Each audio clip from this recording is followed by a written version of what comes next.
I'll give this opportunity now to Yake Kwinana. Yake, also a chartered accountant, is the chairman of Kwinana Equifin, a firm that she founded in 1999.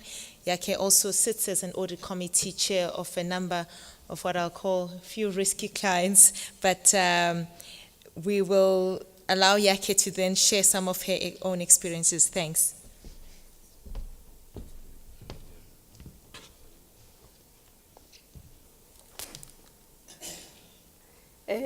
Good afternoon, ladies and gentlemen.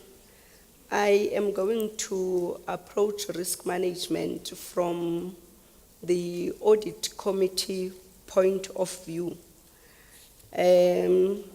Basically, the risk management in terms of the audit committee is derived from 3 guidelines, framework, or the standards.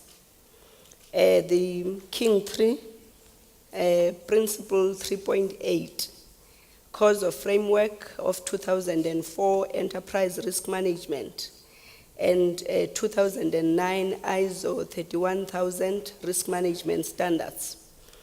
And I will go on as to who is responsible for risk management in terms of all those 3 guidelines or frameworks, and the roles and responsibilities, who's specifically responsible for risk management, and 10 considerations for a successful enterprise risk management, and the conclusion. King 3. How does this work? Right one. Oh, thank you. King 3 basically is saying that the responsibility for risk management rests with the managers themselves, and the board is basically responsible for the oversight function. And the board delegates this function to the audit committee or risk committee, depending on the structure and also on the size of the entity.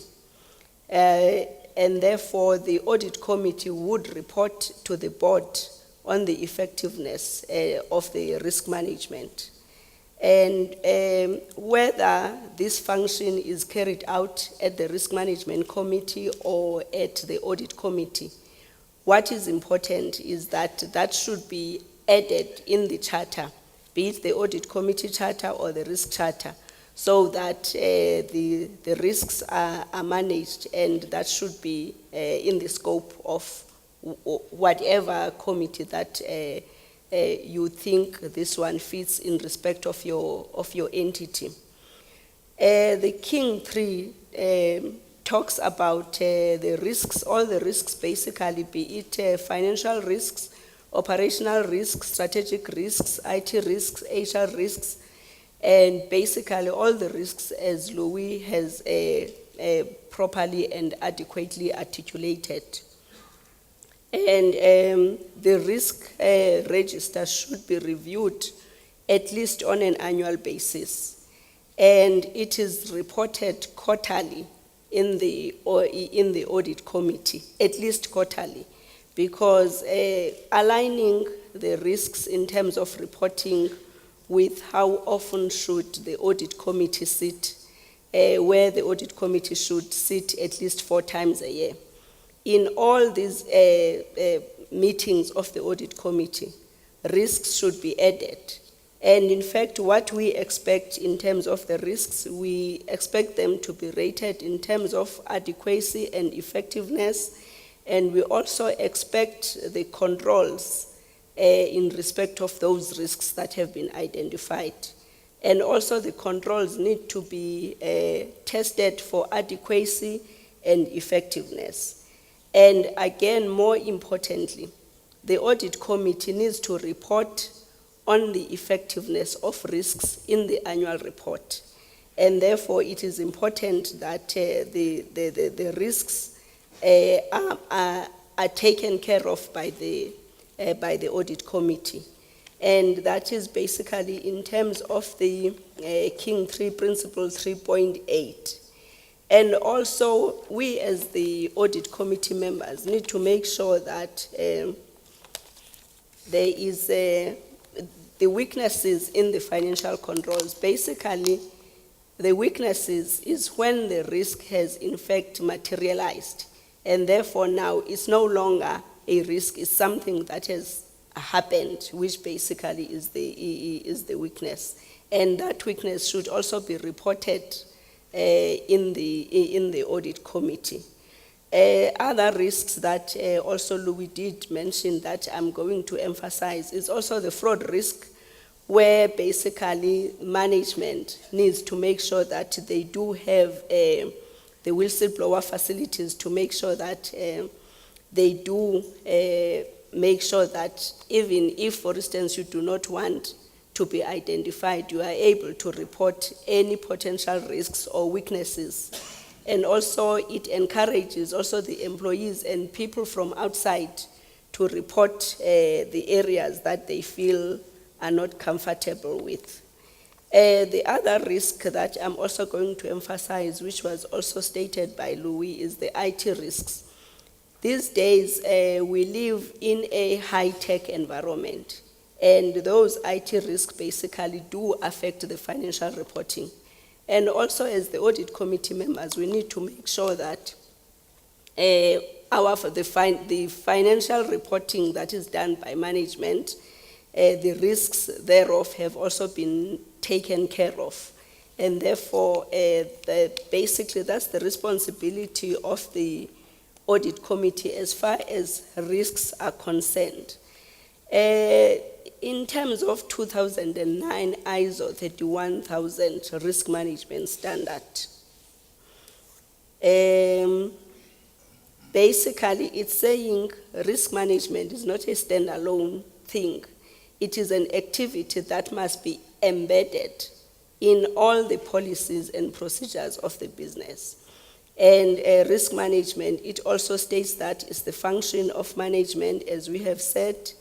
And whenever the board discuss strategies, they should always be considering the risk, and therefore it's just an integral part of the business. In every decision-making process, you need to make sure that you consider the risk. I like the 2004 cause of framework.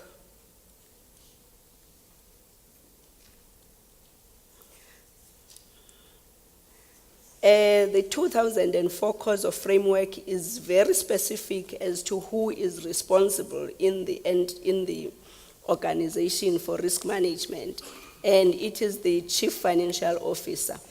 Having said that, the chief financial officer sitting in his office will not be in a position to manage the cleaner in the kitchen. And therefore, that's why it is important that risks should be embedded in the organization. And everybody in the organization must be aware of his or her own risk that he needs to manage. Like, for instance, a cleaner, it doesn't mean that if the CEO is responsible for the risk, a cleaner is not responsible for the risk. That cleaner is responsible to make sure that our environment is clean. Otherwise, that is the risk that he needs to take care of. And in the event that we are not operating in a clean environment, that means we are not managing the risk. And who is the person who's better positioned to do that is the cleaner. And therefore, what it means is that everybody within the organization is responsible for management of risk. Sometimes you find that in some organizations, people would think that the risk officer is responsible for risk management. The risk officer supports the organization, and therefore he or she is not the only person responsible for risk management. As I said, everybody is responsible for risk management. And then we would say who is basically responsible for optimizing performance. The reason why we are talking about performance here, not just moving a little bit away from the risk, is that if you look at what the organization is all about, the organization is about performance. And why are we managing risk is because we want to maximize our performance. And therefore, that is basically the direct correlation between optimizing performance and also risk management. And you would want to find out what is the responsibility of the CFO if I am saying risk management is the responsibility of the CEO. Basically, because just about almost all the risks that we are managing boils back to finance, be it strategic risk, be it operational risks, and also our reason of being part of the business, basically, is to maximize profits, and also in terms of government to ensure sustainability, which basically revolves around finance. And therefore, the CFO could be taken as the risk champion, and it is expected to play a very important role in risk management. And basically, if there is anything that will make, or any organization that will go down, you find that it's because of the finances, and therefore we cannot really run away from the fact that the CFO needs to make sure that he or she champions the risk. But for us as the audit committee members, we are not going to go to the CEO, to the CFO and say, how are you managing the risk?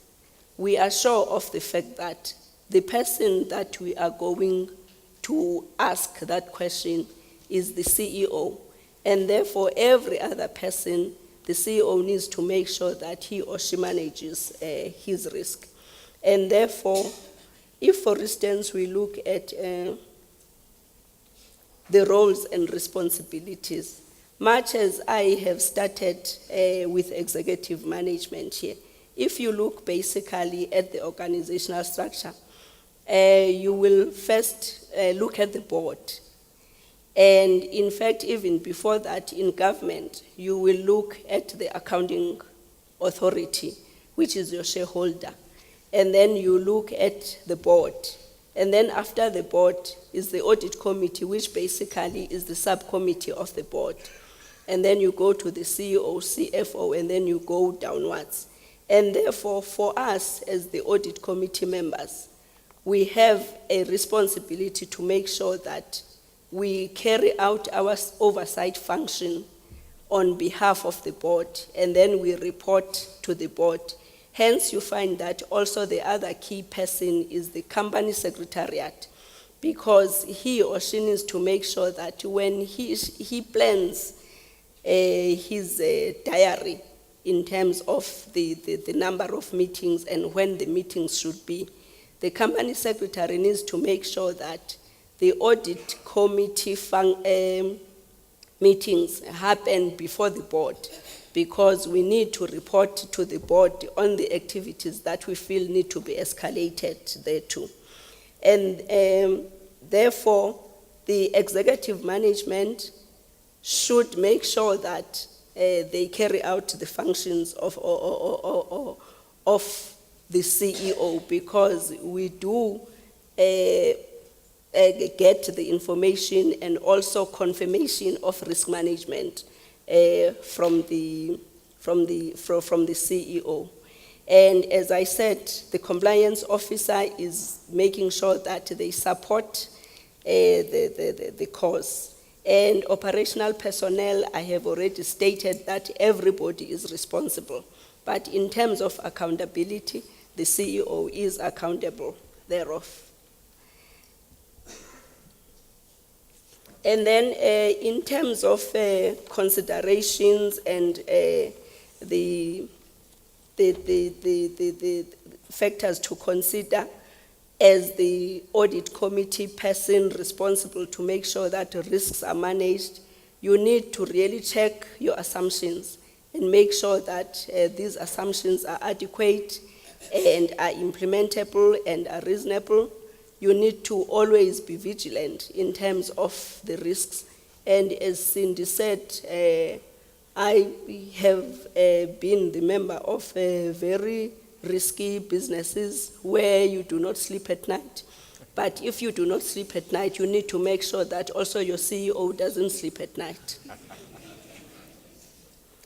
Basically, in terms of risk, you need to know how do we respond to those risks. And all the people that I have highlighted, starting from the shareholder up to your lowest person at the lowest level, we need to know how do we respond to the risk, and in case those risks materialize, what is it that we have to make sure that we respond appropriately and adequately.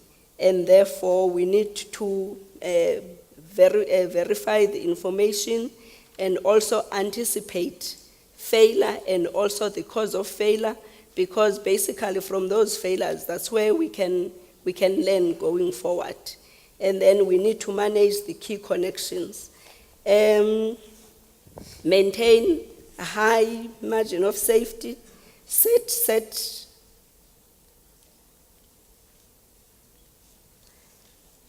the enterprise time horizons, and we need to take enough of the right risks, because there are good risks, there are bad risks.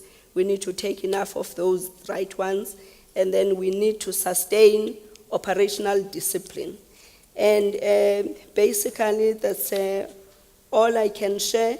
And another thing that also Louis did mention, considering the fact that the audit committee sits only 4 times in a year, what it means is that you need to have a strong risk officer, you need to have a strong CFO, you also need to have a strong chief audit executive, because those are the people basically who support us in our absence, and therefore those people are very, very important for our success.